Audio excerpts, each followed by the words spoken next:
Video की शुरुआत होती है डाइनिंग हॉल मुरी मैलन से। एमसी और उसके दोस्त बाहर निकल रहे होते हैं, जाते हुए बात कर रहे होते हैं मैं पक गया हूँ। हालांकि ऐसा महसूस होता है कि शराब के बिना खाने में कुछ कमी थी। तो दूसरा कहता है हाँ मैं एग्री करता हूँ, बस हम कब डॉर्म से बाहर निकल पाएंगे। और हम देखते हैं कि कोई दूर खड़ा होकर एमसी को देख रहा होता है। एमसी वहीं पे रुक जाता है और करता है। तो जोडोसी कहता है क्या मामला है वो नयुन। एमसी खांसते हुए कहता है ओह मुझे लगता है कि मेरे गले में कुछ फंस गया है, मैं पीने के लिए थोड़ा पानी लेने जा रहा हूँ, तुम लोग मेरे बिना आगे बढ़ो। और खांसने लगता है। तो जोडोसी हंसते हुए कहता है समझ गया, जल्दी करना, लेट से आने पर तुम्हारे पॉइंट काट दी जाएंगे। इतना कहकर वो लोग निकल जाते हैं और एमसी राहत की सांस लेता है। उसके बाद वो मोंग की ओर देखता है और ग्रीट करते हुए कहता है कि आप अच्छे हैं। और मोंग को देखता है जिसकी शक्ल पे कोई रिएक्शन ही नहीं होता। मोंग सांस छोड़ते कहता है क्या अच्छा मेरी गांड, तुम मेरी तरह बूढ़े होने की कोशिश क्यों नहीं करते? मेरे शरीर का एक भी हिस्सा ऐसा नहीं है जिसमें दर्द ना हो, मैं कैसे अच्छा रह सकता हूँ? एमसी बस उसकी बातें सुन के हंस रहा होता है। उसके बाद मोंग एमसी को देखते हुए कहता है वैसे क्या तुम सेक्रेटरी बनने का मजा ले रहे हो? क्या तुम्हारे दिन पहले की तुलना में ज्यादा फुलफिल हो गए हैं? एमसी कहता है खैर मैं ये नहीं कह सकता कि क्या ये बेहतर है, लेकिन और याद करता है कि वो अभी तक किन किन लोगों से मिल रखा है। और थोड़ा मुस्कुराते हुए कहता है अभी कुछ समय पहले मेरी मुलाकात कुछ बहुत अच्छे लोगों से हुई, फिर भी मैं इस पोजीशन से काफी खुश हूँ जो मुझे अपनी स्किल का पूरा इस्तेमाल करने की इजाजत देता है। इसे सुनकर मोंग हंसते हुए कहता है क्या ऐसा है? शायद मुझे भी सेक्रेटरी बनने का चुनाव बहुत पहले कर लेना चाहिए था।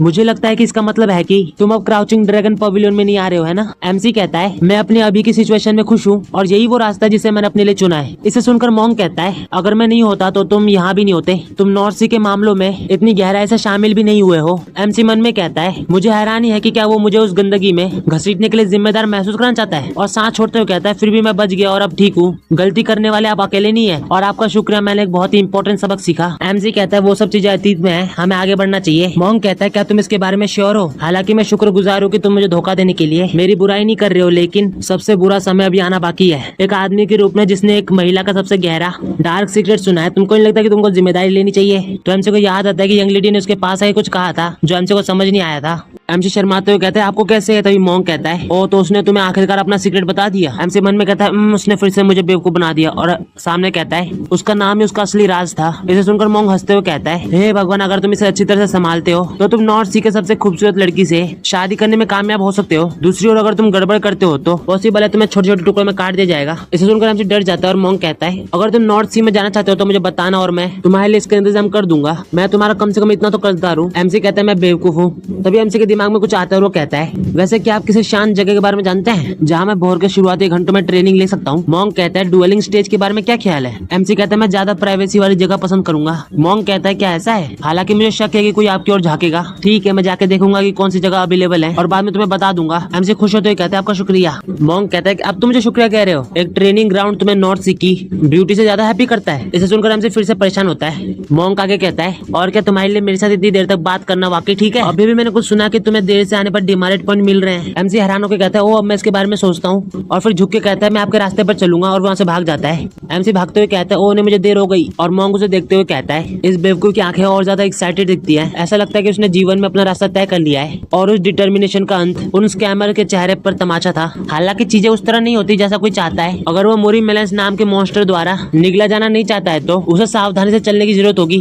उसके बाद दिखाते हैं मुरी मेलेंस सोरिंग पवेलियन में और हम देखते हैं सियोलरियन को। तभी वहाँ का गेट खुलता है और होजुन अंदर आते हुए कहता है ओ अगर ये सियोलरियन तांग को याद नहीं है तो सियोलरियन कहती है तुम क्या चाहते हो? ये पहली बार है जब तुमने मुझसे बात करने की पहल की है। होजुन कहता है क्या एक आदमी के टैंक परिवार के खूबसूरत बर्फ के फूल को छूने में कुछ अजीब है? इसे सुनकर सियोलरियन उसे गुस्से से देखती है। फिर वहाँ पे एक वेटर आती है और होजुन कहता है प्लीज मेरे लिए उसी जगह एक कप लाओ जो मिस टैंग यहाँ पी रही है और उसका कप फिर से भरना। सियोलरियन कहते तुम अच्छे मूड में लग रहे हो, क्यों? होजुन कहता है क्या जिंदगी एक्साइटिंग नहीं है? एक छोटा सा बदलाव दुनिया में बहुत बड़ा बदलाव ला सकता है। तो सियोलरियन भी हंसते हुए कहते हैं ऐसा लग रहा है जैसे तुम प्यार में हो। ये एक अच्छी बात है क्योंकि हंगजाओ की सड़कें तुम्हारे बिना बहुत शांत होंगी। होजुन प्यार से कहता है प्यार ऐसा लगता है कि तुम सही हो सकती हो, लेकिन अनफॉर्चुनेटली इस बार मेरे अफेक्शन का टारगेट एक लड़का है। इसे सुनकर सियोलरियन सदमे में कहती है मुझे तुम्हें और भी ज्यादा कांग्रेचुलेशन कहना चाहिए। और चिढ़ाते हुए कहती है तुम्हारा शुक्रिया, हंगजाओ की पीटीफुल महिलाएं अब शांति से सो पाएंगी। तो होजुन भी समझ जाता है और हंसते हुए कहता है मुझे तुम्हें निराश करने के लिए माफ करना, लेकिन ऐसा नहीं है, मुझे अभी खूबसूरत लड़कियां पसंद है। वैसे भी मैं तुमसे कुछ पूछना चाहता था। तो सियोलरियन कहते तुम्हें उसमें इंटरेस्ट क्यों नहीं है, राइट? होजुन कहते अरे बाप रे, तुमने मेरे मन की बात कह दी। इमेजिन करो कि अगर तुम्हारा lover sweet nothings to you कह रहा हो तो अगर तुमने ऐसा किया तो उसे कैसा महसूस होगा? तो सियोलरियन कहती है मैं अब तुम्हारी बकवास नहीं सुनना चाहती।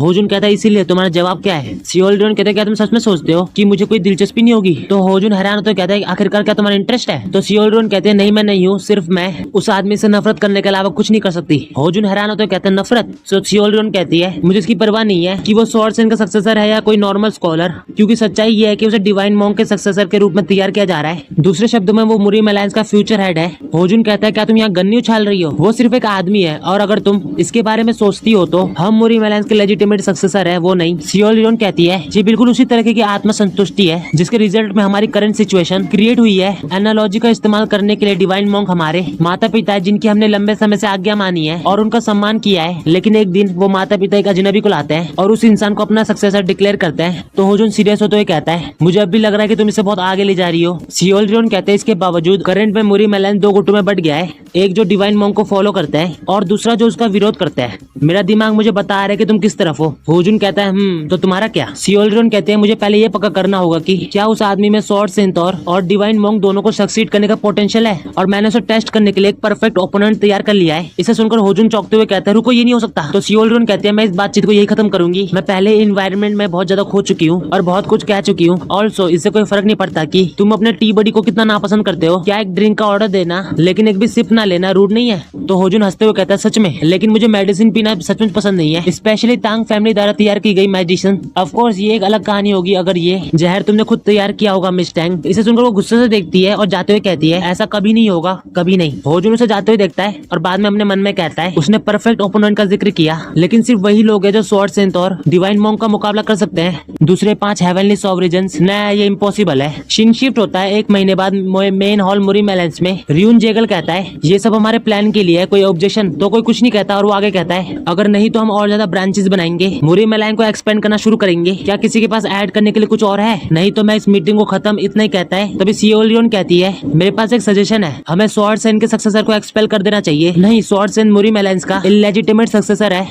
उसके बाद दिखाते सब लोग जा रहे होते हैं, सियोलियन भी जा रही होती है। तभी होजुन कहता है तुम हाल ही में हर मीटिंग के बाद तुरंत ही भाग रही हो, लेकिन आज तुम आराम महसूस कर रही हो, आखिरकार कुछ खाली समय मिल ही गया। तो वो कहते हैं तुम्हारे लिए भी यही बात लागू होती है प्लम ब्लॉसम स्वॉर्ड्समैन, तुम शायद ही जाने वाले आखिरी इंसान हो। होजुन कहता है दिमाग मुझसे कह रहा है कि तुम्हें ये कैसे पता चलता है जबकि तुम हमेशा मुझसे पहले निकलती हो। तो वो कुछ नहीं कहती और जा रही होती है। होजुन कहता है मैंने कभी एक्सपेक्ट नहीं किया था कि तुम उस इंसान को मुरीम अलायंस से बाहर निकालने का सुझाव दोगी। मुझे यकीन है कि मास्टर मुखोलियो निराश थे क्योंकि वो सुझाव देने वाले इंसान बनना चाहते थे। सियोलियन कहते हैं तो क्या हुआ अगर मैंने ऐसा किया? होजुन कहता है क्या डिवाइन मॉन्क को उकसाना तुम्हारा गोल है? तो सियोलियन कहते हैं तुम्हारे बारे में क्या, तुम इस विचार के बारे में क्या सोचते हो प्लम ब्लॉसम स्वॉर्डमैन? तो होजुन उठते हुए कहता है मुझे लगता है कि अभी भी कुछ भी आजमाना जल्दबाजी होगी और ज्यादातर दूसरे एम्बेसिडर मुझे से एग्री करते हैं। सियोलियन कहते हैं फिर भी मुझे शक है कि डिवाइन मॉन्क इस बार स्थिर बैठ सकेंगे। ऐसी बहुत सी चीजें नहीं है जो उसे सच में हिला सके, लेकिन मुझे यकीन है कि उनमें से एक है। होजुन उसके पास आते हुए कहता है मुझे शक है कि टैंक परिवार का उकसाना सच में कुछ बदलेगा। हालांकि तभी सियोलियन हंसते हुए कहती है कम से कम हमें एक बात को कंफर्म करने का अलाउ तो करेगा,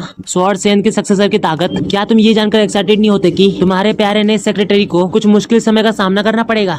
होजुन कहता है हालांकि ये पॉसिबल है, उसे ये थोड़ा मुश्किल लगेगा। सियोलियन कहती है अगर हल्के से झुंझुलाहट उसे खुद रिवील करने के लिए काफी है तो मैं संतुष्ट हूँ। आखिरकार मुझे अननोन वेरिएबल से ज्यादा किसी चीज से नफरत नहीं है। इसके अलावा अगर मैं इस सिंपल मूव से उससे छुटकारा पा सकती हूँ तो ये और भी बेहतर है। इसे सुनकर होजुन जोजो से हंसने लगता है और कहता है तब हमें क्या इंतजार करना चाहिए और देखना चाहिए कि क्या होता है। जैसा कि तुम जानती हो मुझे किसी से भी प्यार नहीं होता। ऑफ कोर्स अगर ये मामूली बात उसे निराश करने के लिए काफी है तो मुझे भी बहुत खुशी होगी। मैं तुम्हारे काम का रिजल्ट देखने के लिए बहुत एक्साइटेड हूँ, टैंक परिवार की स्नो फ्लावर। तो सियोलियन भी कहते हैं मैं तुम्हें निराश नहीं करूंगी क्योंकि मेरी जिंदगी की सबसे बड़ी खुशियों में से एक है दूसरे लोगों के कीमती खिलौने तोड़ना। इसे सुनकर होजुन भी स्माइल करता है और वहाँ से चला जाता है। उसके बाद दिखाते हैं मुरीम अलायंस जेगल फैमिली ऑफिस में। हम देखते हैं रियून जेगल को जो पेन नीचे रख देता है, चाय का कप उठाता है और पीते हुए मन में सोचता है कि सियोलियन ने मीटिंग में क्या कहा था और कहता है हमें चीजों को वैसे ही छोड़ देना चाहिए। प्रॉब्लम्स पैदा करना अब एक अननेसेसरी चाल है, चाहे वो डिवाइन मॉन्क बुलियोंग हो जिसने डेकेड से मुरीम अलायंस का सपोर्ट किया है या यंग सक्सेसर वू नयून जिसने डिवाइन मॉन्क और स्वॉर्ड सेन के दोनों का अप्रूवल हासिल कर लिया है।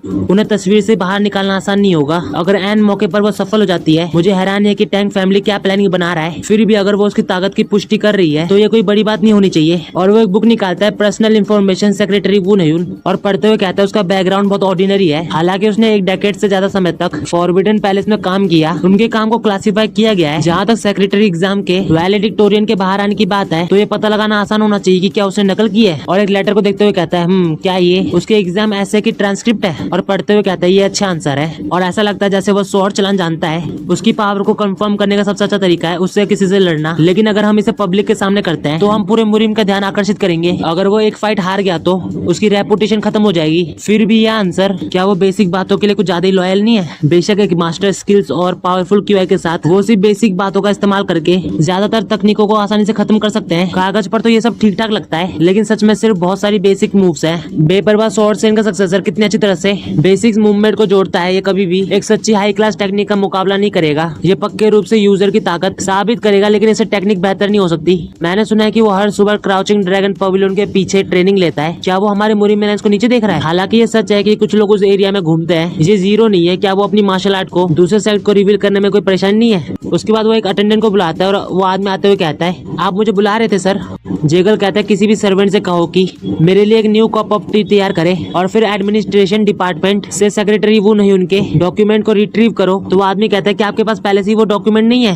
तो जेगल थोड़ा सीरियस होते हुए कहता है, नहीं, मैं जो चाहता हूँ वो उसका ओरिजिनल एग्जाम पेपर है, ना कि कॉपी किया गया ट्रांसक्रिप्ट। फिर सीन शिफ्ट होता है अगले दिन। मोक होलियोप और उसके साथी कहीं जा रहे होते हैं, तो उसका एक साथी बोलता है, ब्रिक ब्रदर। मोक होलियोप कुछ कहता है तो दूसरा सबूनट चिल्ला के कहता है, धीमा चलो। तो होलियोप चिल्ला के बोलता है, चुप रहो, तुम लोग कल रात क्या बकवास कर रहे थे? तुम लोग इतने नींद में क्यों दिख रहे हो? मैं इतना तेज भी नहीं चल रहा हूँ, है ना? तो उसका एक सबोर्डिनेट आधी नींद में बोलता है, क्या आप वही नहीं हो जिसने हमें एक अनगॉडली आवर में जगाया? बड़े भाई, मुझे बस एक ऑल नाइट खींचना चाहिए था, आखिर में मुझे उतनी नींद नहीं आएगी जितनी अभी है। और दूसरा उबासी लेते हुए कहता है, इसके अलावा पृथ्वी पर हमें दिन के समय क्राउचिंग ड्रैगन पवेलियन में क्यों जाना पड़ता है? मोक होलियोप कुछ नहीं कहता, तो वो कहता है, रुको, तुम वहाँ घुसने की प्लानिंग तो नहीं बना रहे हो, है ना? तो दूसरा कहता है, कोई रास्ता नहीं, ऐसा नहीं है कि वहाँ कोई लेजेंडरी ब्यूटी रह रही है, वहाँ देखने लायक क्या है? तो पहला वाला कहता है, मुझे नहीं पता, हो सकता है कि बिग ब्रो की सेक्सुअल प्रेफरेंस बदल गई हो। इन दोनों की ये बातें सुनकर मोक होलियोप को बहुत गुस्सा आ रहा होता है, तो वो पीछे मुड़ के कहता है, तुम लोग बहुत शोर कर रहे हो। तो पहला वाला बोलता है, अगर आप समझाते हैं कि हम क्राउचिंग ड्रैगन पवेलियन में क्यों जा रहे हैं तो हम चुप हो जाएंगे। तो मोक होलियोप कहता है, हम अपनी किस्मत आजमाने जा रहे हैं, जब हम वहाँ पहुंच जाएंगे तो तुम समझ जाओगे। तो पहला वाला बोलता है, आप डिवाइन मॉन्क के साथ अपनी किस्मत आजमाने जा रहे हैं? होलियोप कहता है, नहीं। तो दूसरा कहता है, फिर कौन? तो होलियोप कहता है, बस इंतजार करो और देखो, वो ऑर्थोडॉक्स सेक्ट्स धोखाधड़ी शायद अभी पर्दे के पीछे की प्लानिंग बनाने में बिजी होंगे, लेकिन हम जैसे असली मार्शल आर्टिस्ट अपने स्वॉर्ड से बोलते हैं। अगर हम किसी के बारे में ज्यादा जानना चाहते हैं तो हम उससे लड़ते हैं। तो पहला साथी बोलते हैं, तो आप किससे लड़ रहे हैं? इसे सुनकर मोक होलियोप परेशान हो जाता है और कुछ कहता नहीं, और मन में कहता है, अगर मैं उन्हें बता दूं कि मैं नए सेक्रेटरीज में से एक के साथ लड़ाई करने जा रहा हूं तो वो सोचेंगे कि मैंने अपना दिमाग खो दिया है ना? फैक्ट ये है कि वो स्वॉर्ड सेन का सक्सेसर है, ये एक सीक्रेट है, इसलिए मैं उन्हें सच भी नहीं बता सकता। वो दोनों बात कर रहे होते, बड़े भाई अचानक ऐसे क्यों रुक गए? तो दूसरा कहता है, मैं हैरान हूँ। उसके बाद सीन शिफ्ट होता है, क्राउचिंग ड्रैगन पवेलियन के पीछे तीनों आ गए होते हैं। तो पहला आदमी कहता है, मुझे नहीं पता था कि ऐसी जगह मौजूद है। तो होलियोप कहता है, तुम यहाँ पहली बार आए हो? तो वो कहता है, मुझ जैसा ऑर्डिनरी इंसान इस जगह पे कभी नहीं आएगा, आखिरकार क्राउचिंग ड्रैगन पवेलियन ठीक बगल में है। तो होलियोप कहता है, मैं समझ गया तुम्हारा क्या मतलब है, मैं यहाँ पहले कभी नहीं रहा हूँ। तो दूसरा कहता है, रुको, अब जब मैं इसके बारे में सोचता हूँ तो मुझे हाल ही में कुछ अजीब अफवाहें सुनाई दे रही थी। तो मोक होलियोप हैरान होकर कहता है, रूमर्स? तो वो साथी कहते हैं, हाँ, एक अफवाह है कि मॉन्क बनने से पहले डिवाइन मॉन्क का बेटा मुरी मेलेंस में शामिल हो गया, लेकिन कुछ लोग कहते हैं कि वो असलियत में स्वॉर्ड सेंट का बेटा है। वैसे भी ये अफवाह है कि एक आदमी डिवाइन मॉन्क से मिलने की उम्मीद में सुबह के समय यहाँ इधर उधर घूम रहा है। तो मोक होलियोप गुस्से में कहता है, तो ये एक इन्फॉर्मेशन लीक था, और वहाँ से जाने लगता है। तो दूसरा कहता है, क्या ये अजीब नहीं है कि वो खुले तौर पर मुरी मेलेंस के अंदर खुले तौर पर काम कर रहा है? क्या बात है बड़े भाई? तो होलियोप कहता है, ये कुछ भी नहीं है, और गुस्सा होते हुए मन में कहता है, अगर वो मुरी मेलेंस में किसी भी पब्लिक प्लेस पर ट्रेनिंग लेना चुनता तो मैं उस आदमी का सम्मान करूंगा, लेकिन इसके बजाय वो अफवाहें फैलाकर अपनी बैकग्राउंड दिखाते हुए छुपा रहा है। तभी वो आगे की तरफ देखते हैं जहाँ पे हमसे अपनी स्वॉर्ड की ट्रेनिंग कर रहा होता है। तो होलियोप का दूसरा साथी हैरान होते हुए कहता है, वाह, वहाँ सच में एक इंसान है। तभी होलियोप उसे गुस्से से देखता है तो अपना मुंह बंद कर लेता है। मोक होलियोप एमसी की ओर देखते हुए मन में कहता है, अब मुझे अपनी स्किल्स दिखाओ, अगर मुझे लगता है कि तुम में स्वॉर्ड सेन के सक्सेसर होने की ताकत नहीं है तो काउंसिल भाड़ में गया, मैं तुम्हें खुद अपने हाथों से मारूंगा। एमसी अभी भी अपनी ट्रेनिंग पे फोकस कर रहा होता है, और मोक होलियोप का दूसरा साथी बोलता है, वो स्वॉर्ड ट्रेनिंग कर रहा है, और दूसरा साथी भी एमसी को देखते हुए कहता है, लेकिन वो अपनी स्वॉर्ड टेक्निक में ताकत क्यों नहीं लगा रहा है? तो मोक होलियोप कहता है, क्या तुम इसके टेक्निक के जरिए देख सकते हो? इसे सुनकर वो कहता है, क्या ये साफ नहीं है? क्या आप इसे खुद से नहीं देख सकते? उसकी चाल धीमी है और उसकी क्यूआई टेक्निक बहुत ही रूडिमेंटरी है, क्या वो सिर्फ एक नौसिखिया नहीं है? इसे सुनकर मोक होलियोप कहता है, अगर तुम अपने आप को उसी तक सीमित रखते हो जो तुम्हारी आंखें तुम्हें बताती है तो तुम कभी भी इनलाइटमेंट हासिल नहीं कर पाओगे। मार्शल आर्टिस्ट के बीच मैच का रिजल्ट उनकी टेक्निक से कब से तय होने लगा। एक मार्शल आर्टिस्ट के बीच का अंतर जिसने एक टेक्निक के पीछे सही मतलब समझ लिया है और जिसने खुद को एक लड़ाई में दिखाया है जहाँ लचीलापन और अडेप्टेबिलिटी की क्षमता, वार से बचना और हमला करना है, इसे बस देखो मत, फील भी करो। इस तरह तुमसे उनके इनिशियल स्टैंस को देखकर जनता से एक सच्चे मार्शल मास्टर को पहचानने में कामयाब हो गए। और मन में कहता है, उनकी मूवमेंट जेंटल लेकिन फ्रेम और अनवेवरिंग है, धीमा लेकिन लगातार हमेशा बहने वाली नदी की तरह। ऐसी कॉम्प्लेक्सिटी और परफेक्शन सिर्फ कुछ दिनों की ट्रेनिंग से हासिल नहीं की जा सकती है। वो बुरा नहीं है, लेकिन मैं उसे बिल्कुल स्ट्रॉन्ग भी नहीं कह सकता। और उसका सीन शिफ्ट होता है जेगल पे जो बाहर चल रहा होता है। उसके बाद वो एक दरवाजा खोलता है और वहाँ पे रखी स्क्रोल्स को देखते हुए कहता है, क्या ये उस आदमी की ओरिजिनल एग्जाम स्क्रिप्ट है? ऐसा लगता है कि अटेंडेंट ने मेरे लिए इसे ढूंढने के लिए एक पूरी रात लगा दी। एग्जाम को रखे हुए पहले ही 1 महीना हो चुका है, इसीलिए इसे स्टोरेज में रखा गया होगा। और चाय डालता है और पीते हुए कहता है, पहले ये मुझे पक्का करना चाहिए कि ट्रांसक्रिप्ट और ओरिजिनल एक जैसे हैं। वो ग्रेट कवियों के लेवल तक तो नहीं है, लेकिन उसकी राइटिंग की क्वालिटी एक्सीलेंट है। स्कॉलर के साथ अपने सभी अनुभव के आधार पर मैं पक्के रूप से कह सकता हूँ कि वो वैलेडिक्टोरियन बनने के सम्मान के हकदार है। तभी वो कुछ नोटिस करता है और मन में कहता है, मुझे इतना बेचैन क्यों महसूस हो रहा है? क्या ऐसा इसलिए है क्योंकि मैं हाल ही में बहुत स्ट्रेस हो गया हूँ? मुझे बाहर जाना चाहिए और मुझे कुछ थोड़ी ताजी हवा लेनी चाहिए। इतना कहकर वो खिड़की के पास चला जाता है और स्क्रोल्स को देखते हुए मन में कहता है, हमारी जांच से पता चला है कि वो अपनी बैकग्राउंड के बारे में सच बता रहा है और अब तक हम मुरीम में प्रोमिनेंट फोर्स के साथ किसी भी छिपे हुए कनेक्शन को रिवील करने में नाकामयाब रहे हैं। तो फिर मैं इतना अनसेटल क्यों महसूस कर रहा हूँ? ऐसा लग रहा है जैसे मैं कोई बहुत इंपॉर्टेंट चीज भूल रहा हूँ। चीजों को बदतर बनाने के लिए मैं अपने दिल में बढ़ती हुई चिंता को शांत क्यों नहीं कर सकता? शायद मुझे ओरिजिनल आंसर दोबारा पढ़ना होगा। फिर वो पढ़ने के लिए बैठ जाता है और अच्छे से देखता है और कहता है, हाँ मुझे अभी समझ नहीं आया, मैं इस आउट ऑफ प्लेस से कुछ भी नहीं ढूंढ पा रहा। फिर भी मैं और भी ज्यादा बेचैन हो जा रहा हूँ, मानो खतरा धीरे धीरे मेरे करीब आ रहा है, ये थका देने वाला है। तभी वो चाय पीते हुए कुछ नोटिस करता है और देखते ही हैरान हो जाता है और चाय का कप जोर से नीचे रख देता है और पेपर पकड़ते हुए कहता है, 1 सेकंड रुको, क्या हो अगर ये स्वॉर्ड इम्प्रिंटिंग हो? सीन शिफ्ट होता है जहाँ पे मोखोल्योव का साथी उबासी ले रहा होता है और मन में कहता है, सूरज पहले ही निकल चुका है। मुझे डाउट है कि बड़े भाई इस स्कॉलर का स्वॉर्ड डांस देखने के लिए ही यहाँ आए हैं, लेकिन ऐसा नहीं लगता कि आज यहाँ कोई और आ रहा है। वो यहाँ कब तक रुकने की प्लानिंग बना रहे हैं। तभी वो एकदम से हैरान हो जाता है और हम देखते हैं कि मोखोल्योव की पूरी बॉडी कांप रही होती है। हालांकि अगर वो स्वॉर्ड मुझ पर गिरती है, कोई रास्ता नहीं है कि मैं इसे ब्लॉक कर पाऊंगा। तभी सीन शिफ्ट होता है और रियून जुगल कहता है, प्रॉब्लम स्क्रिप्ट के कंटेंट के साथ नहीं बल्कि स्क्रिप्ट के साथ ही है। ये पहली बार में साफ नहीं था, लेकिन जैसे जैसे वो समय के लिए और ज्यादा दौड़ता गया, राइटिंग में जान आ गई। पुरानी आदतें पक्के रूप से मुश्किल से मर जाती है। इसी तरह एक अनुभवी स्कॉलर अपनी राइटिंग स्टाइल को कैसे नहीं छुपा सकता है? एक स्वॉर्डमैन अपनी स्किल को छुपा नहीं सकता, फिर भी आसानी से पता लगाने लायक नहीं है। अगर मैं एक्टिवली इसको सर्च नहीं कर रहा होता, मुझे कभी एहसास नहीं हो कि इन शब्दों के अंदर एक सुप्रीम मार्शल मास्टर की स्वॉर्ड इम्प्रिंट छुपी हुई थी। और अपने हाथ को देखता है जो कांप रहा होता है और कहता है, अब मैं आखिरकार समझ गया मैं इतना अनईजी क्यों महसूस कर रहा था और मुझे खतरा क्यों महसूस होता रहा। इवन मैंने जो कुछ भी पढ़ा वो उसका ऐसे था, दूर एक जगह जहाँ मैं नहीं पहुंच सकता। उस आदमी की स्वॉर्ड मुझे नहीं, हम सभी को घूर रही है। फिर सीन शिफ्ट होता है, हम मोखोल्योव को देखते हैं जो गुस्सा और घबराया हुआ होता है क्योंकि उसे पता लग गया होता है कि एमसी का लेवल कुछ ज्यादा ही है जिसे वो हैंडल नहीं कर सकता। उसके कुछ टाइम बाद एमसी की ट्रेनिंग खत्म हो जाती है। एमसी रुक जाता है और सांस छोड़ते हुए कहता है, मुझे क्या करना चाहिए? ट्रेनिंग के दौरान मैंने मास्टर मोखोल्योव और माफिया वॉरियर्स को महसूस किया, लेकिन अब जब मेरा काम खत्म हो गया तो मुझे नहीं पता कि उनसे कैसे निपटूं। मैं ट्रेनिंग के लिए एक शांत जगह चाहता था ताकि मैं ऐसी चीजों से बच सकूं, लेकिन उनमें से 3 एक साथ आ गए। इसके अलावा पहले मुझे लगा कि ये कोई जानवर है, लेकिन मुझे पूरा यकीन है कि कोई मुझे वहां से भी देख रहा है। चाहे जो भी हो, बात पोलाइट ग्रीटिंग के साथ शुरू होनी चाहिए। इसी के साथ एमसी झुक के उनको ग्रीट करता है। इसे देखकर मोखोल्योव भी उसे ग्रीट करता है और उसका साथी हैरान होते हुए मन में कहता है, क्या बड़े भाई उसे बाव क्यों लौटा रहे हैं? बाव का मतलब होता है चाइनीज में झुक के नमस्ते करना। और मोखोल्योव उसे घूरते हुए कहता है, तुम क्या कर रहे हो? तुम्हारे मैनर्स क्या हैं? तो वो घबराते हुए कहता है, ओह हाँ। और सभी एमसी को ग्रीट करते हैं। एमसी इनको देख के मन में कहता है, मैंने सुना है कि एरोगेंट स्वॉर्ड मोखोल्योव की पर्सनैलिटी रूथ और इम्पोर्टेंट था, लेकिन उनको देख के ऐसा नहीं लगता। फिर देखते सभी एक दूसरे को घूर रहे होते हैं और एमसी मन में कहता है, वैसे भी वो यहाँ क्यों आए? अगर मैं अभी चला जाऊँ तो क्या ये ठीक रहेगा? ऐसा नहीं लगता कि वो मुझसे बात करना चाहते हैं। उसके बाद एमसी पीछे की ओर देखते हुए मन में कहता है, मुझे लगता है कि मुझे उन लोगों को नजरअंदाज कर देना चाहिए जो खुद को दिखाने से इनकार करते हैं। एक रूड कमीने व्यक्ति के प्रति पोलाइट होने का कोई कारण नहीं है। एमसी फिर से उनको बाव करता है और वो लोग भी उसे बाव करते हैं। उसके बाद एमसी वहाँ से निकल जाता है तो मोखोल्योव भी जाते हुए कहता है, जल्दी करो। तो उसके साथ ही बोलते हैं, ठीक है हम आ रहे हैं।